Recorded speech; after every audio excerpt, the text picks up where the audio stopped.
Bom dia, galera, tudo bem com vocês? Na aula de hoje, nós faremos a correção da tarefa da página 51 da apostila e também faremos a interpretação do texto presente no campo Zoom, página 50. Pausem o vídeo, abram a apostila na página 50 e acompanhem a leitura do texto. O título do texto é Falta de água em cidades tem a ver com a devastação desenfreada da Amazônia. Chuvas que recarregam reservatórios da região sudeste são oriundas da Amazônia. Árvores são o toque final da máquina biológica que produz chuvas. O chão foi o destino de 20% das árvores da floresta amazônica original. Que isso vem acontecendo há anos, todos sabem. O que você provavelmente não sabe é que esse crime ambiental tem a ver com a falta de água da maior cidade da América Latina. É que a Amazônia bombeia para a atmosfera a umidade que vai se transformar em chuva nas regiões centro-oeste, sudeste e sul do Brasil. Quanto maior o desmatamento, menos umidade e, portanto, menos chuva. E sem chuva, os reservatórios ficam vazios e as torneiras secas. Mas de onde vem tanta água? Como funciona a fantástica máquina biológica que faz chover? Segundo os cientistas, o toque final cabe às árvores fincadas a até 20 ou 30 metros de profundidade. As raízes sugam a água da terra. Os troncos funcionam como tubos e, pela transpiração, as folhas se encarregam de espalhar a umidade na atmosfera. Diariamente, cada árvore amazônica bombeia em média 500 litros de água.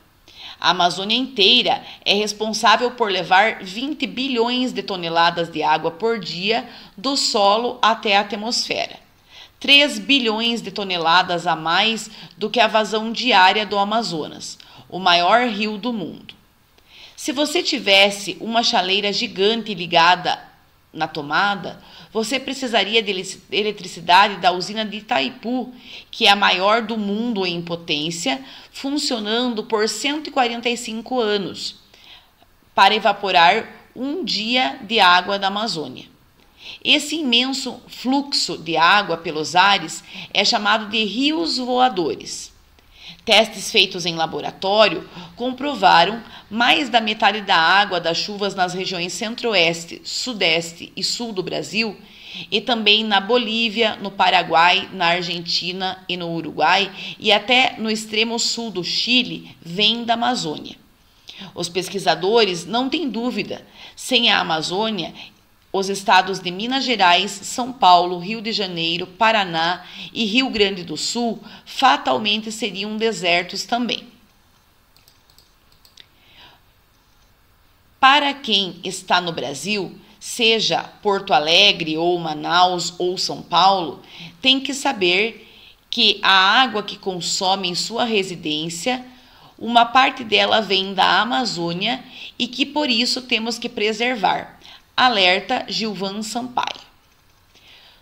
Vocês têm nessa página uma realidade aumentada, que eu peço que vocês entrem, que vai mostrar um pouco sobre como que ocorre esses rios voadores, essa evapotranspiração que as plantas da floresta amazônica fazem, que lembrem que as plantas transpiram e essa transpiração que vem dos animais e das plantas é chamado de evapotranspiração. Essa evaporação das águas vai fazer com que formem as nuvens, ou seja, o processo de condensação, e em seguida o processo de precipitação, que é a formação de chuvas. Essas nuvens, elas vão gerar chuva não só na região norte, onde fica a floresta amazônica, mas também nas regiões sudeste, centro-oeste e sul do Brasil. E como nós vimos aqui no texto, ainda em outros países vizinhos. Com base nesse texto, Nós vamos responder essas perguntas no caderno. Então, eu peço que vocês abram o caderno, coloquem a data de hoje, não esqueçam de anotar a página 50, letra A. Então, na letra A, pergunta: como a Amazônia influencia a quantidade de água nas cidades citadas? Então, no texto, está afirmando que as árvores da Amazônia bombeiam para a atmosfera a umidade que vai se transformar em chuvas nas regiões.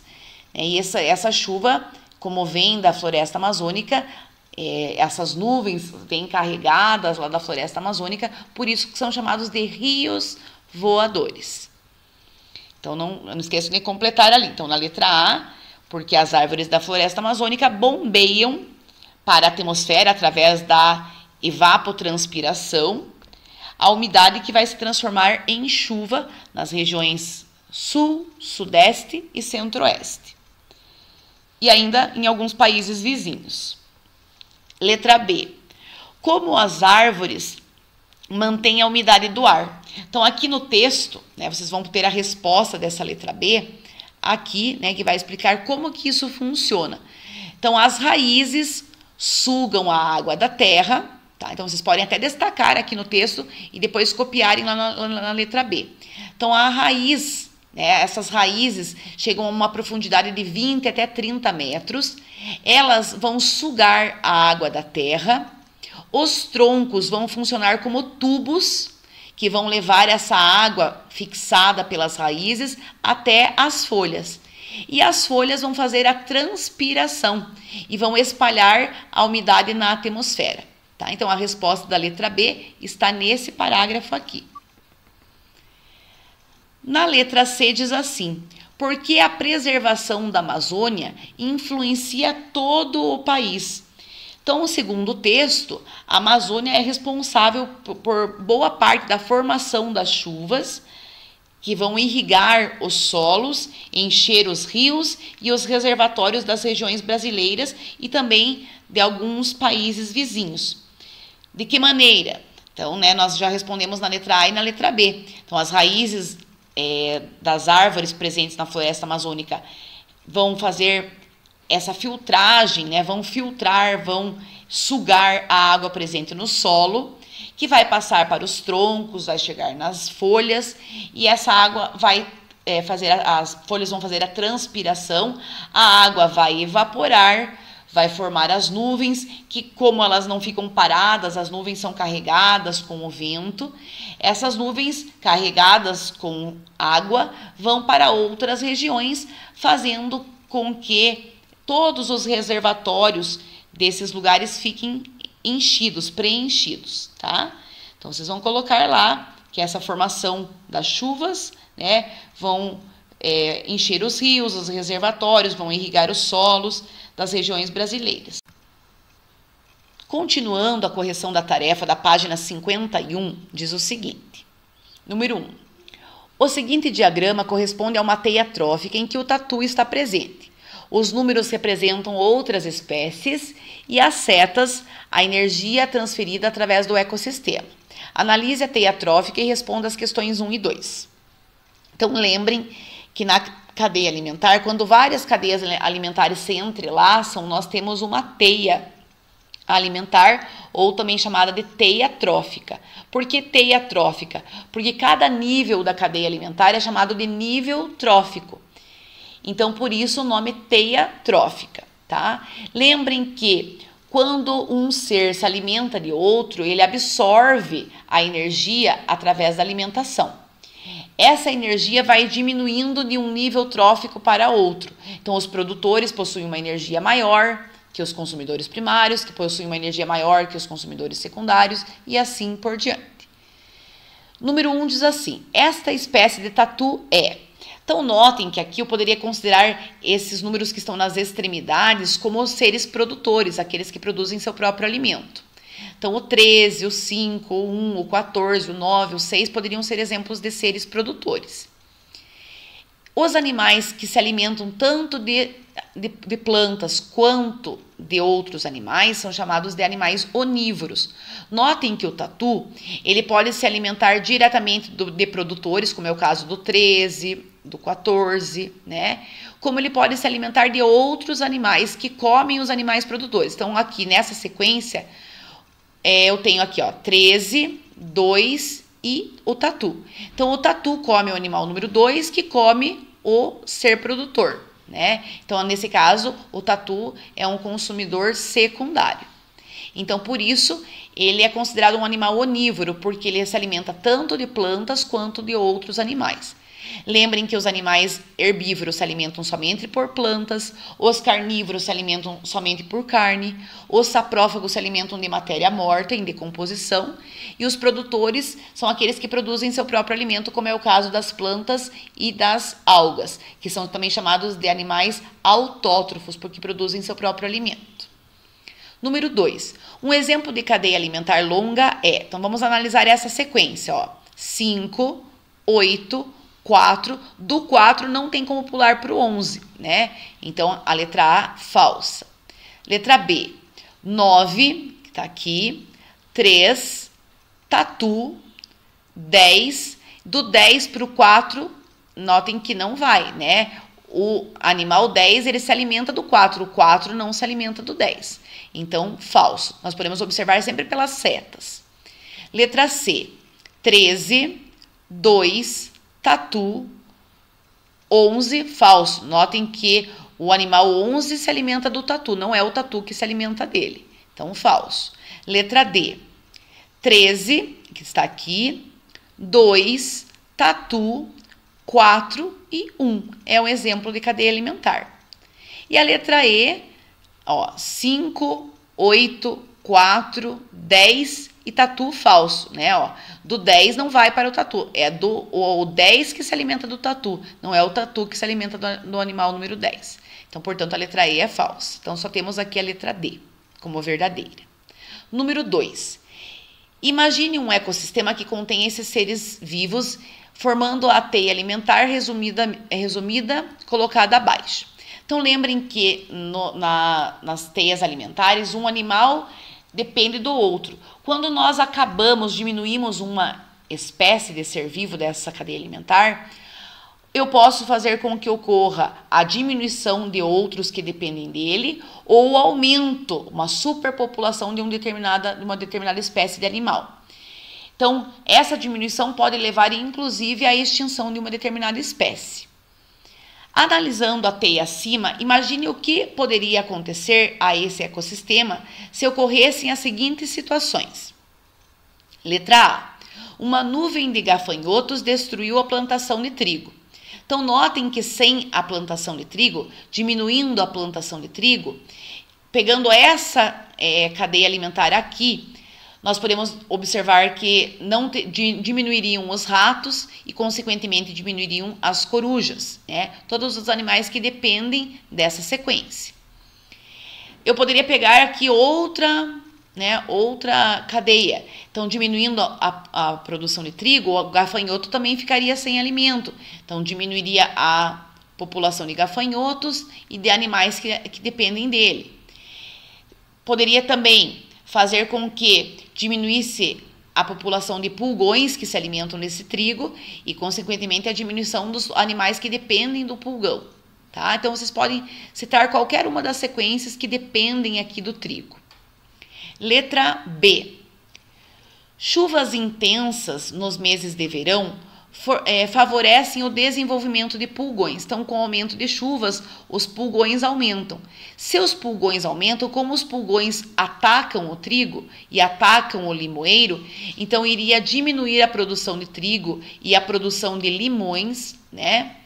E com isso, com o aumento do número de pulgões, ia aumentar as joaninhas. Então, iria ocorrer uma diminuição do trigo e dos limões, né?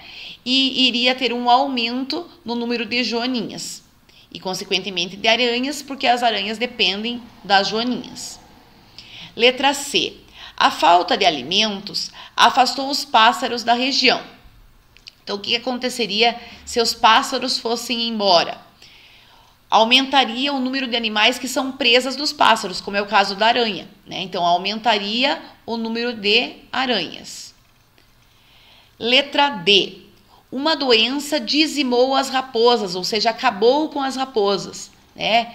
Então, notem que sem as raposas, né, o que iria acontecer? Aumentaria o número de lagartos, porque como a raposa se alimenta do lagarto, né, iria fazer um aumento no número de lagartos e, consequentemente, uma diminuição do número de gafanhotos, porque os lagartos comeriam os gafanhotos, né? E os gafanhotos, como comem o trigo, haveria também uma diminuição dos próximos seres dessa cadeia alimentar, né?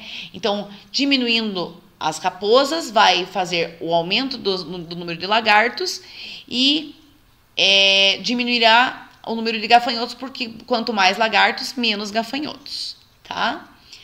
Na próxima página é a continuação desse exercício. Vamos analisar lá. Letra E. A população de cobras foi prejudicada pela ação predatória de aves de rapina. Ou seja, as aves de rapina estão comendo essas cobras. Então, voltando aqui para o exercício anterior, né? Vamos voltar aqui para o esquema, para vocês observarem. Então, lá na letra D está dizendo assim, ó. Na letra E, a população de cobras foi prejudicada pela ação predatória das aves de rapina. Então, aqui, quem que come a cobra, né? Os gaviões se alimentam da cobra, né? E as águias. Então, o que aconteceu? A população de cobras foi prejudicada porque houve um aumento desses animais. Então, o que vocês vão responder lá na letra E? Aumentará o número de corujas, né? Porque lembrem que a cobra se alimenta da coruja.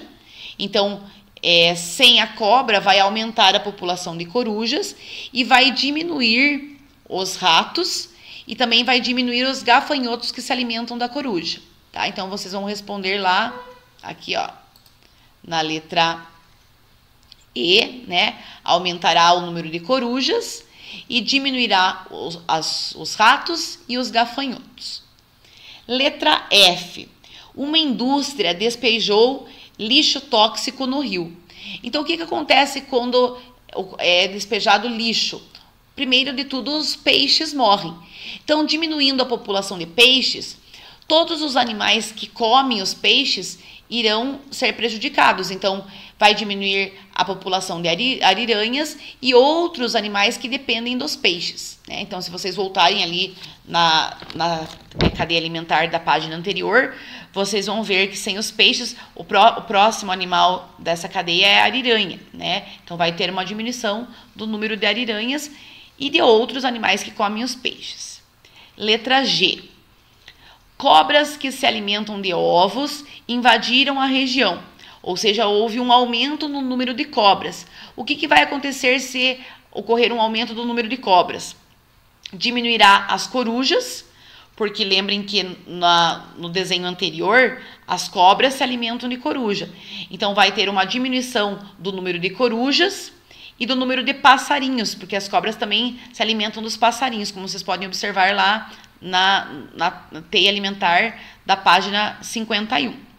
Então, com o aumento do número de cobras, irá ocorrer a diminuição do número de corujas e do número de passarinhos. E com a diminuição desses animais, ocorrerá um aumento do número de ratos e do número de aranhas, porque os passarinhos comem as aranhas e as corujas comem os ratos. Letra H. Uma seca prolongada deixou o nível do rio muito baixo. Então, o que acontece? Se o nível do rio baixar, vai diminuir o número de peixes e, consequentemente, o número de ariranhas, porque as ariranhas comem os peixes, como vocês podem observar lá na teia alimentar da página 51. Letra I. Um grupo de caçadores matou muitos jacarés na região. Então, o que acontece? Lá, voltando aqui, ó, na página anterior, notem que os jacarés comem as ariranhas. Então, vai ter um aumento do número de ariranhas e, consequentemente, uma diminuição no número de peixes. Porque quanto mais ariranhas, menos peixes terão, né? Então, vocês vão responder isso lá na letra H. H aqui na I. Então, vocês vão colocar lá, aumentará o número de ariranhas e diminuirá o número de peixes. Número 3.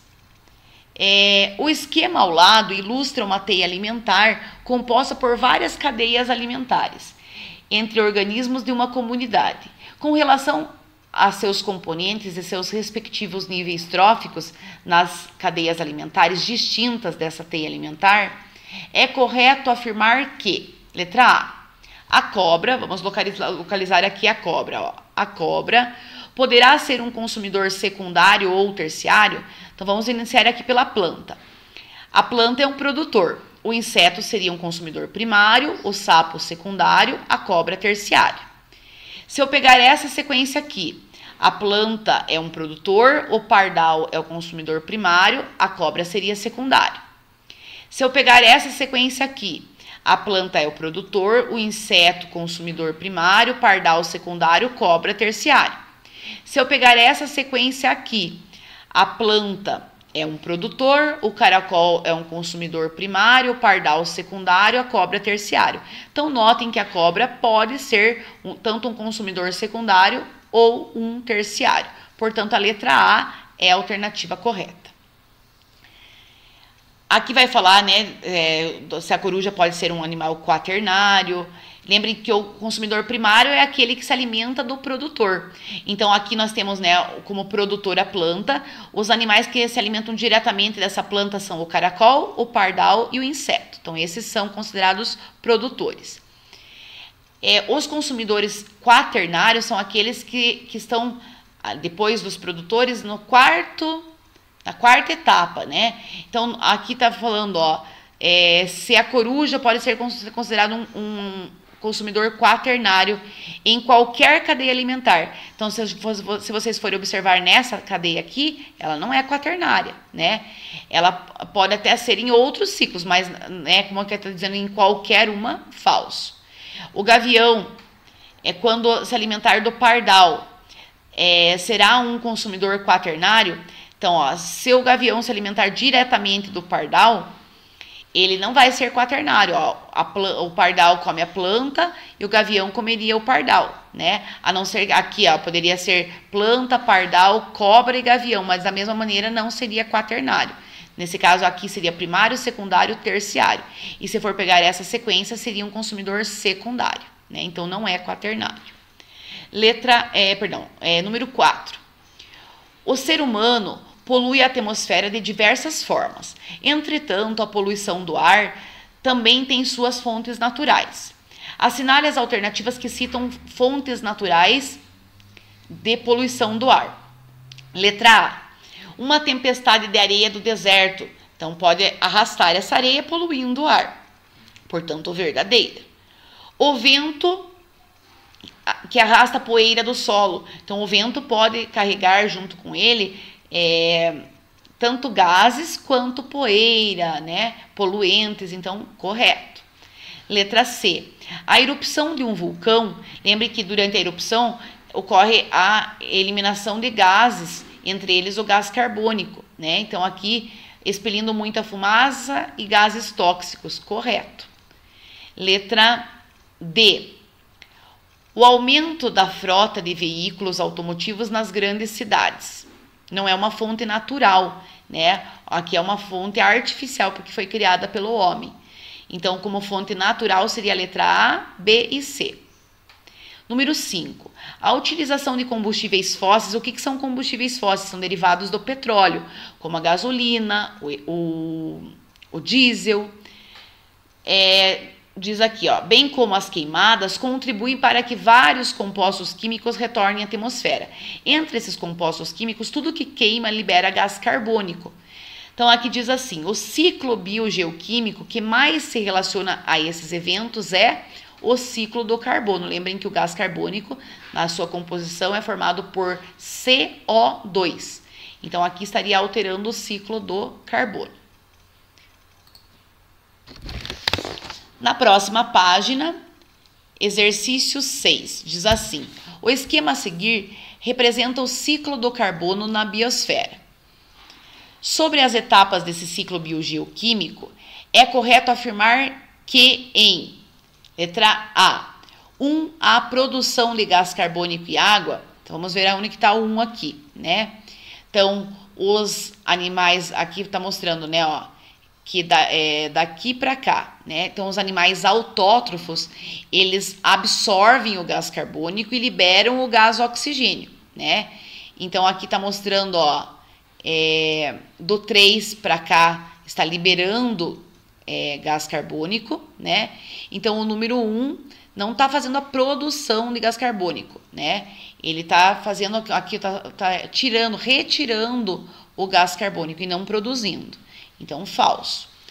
2, a produção de oxigênio e glicose. Esse processo aqui, né, é o processo da fotossíntese. Então, vamos ver aqui, ó.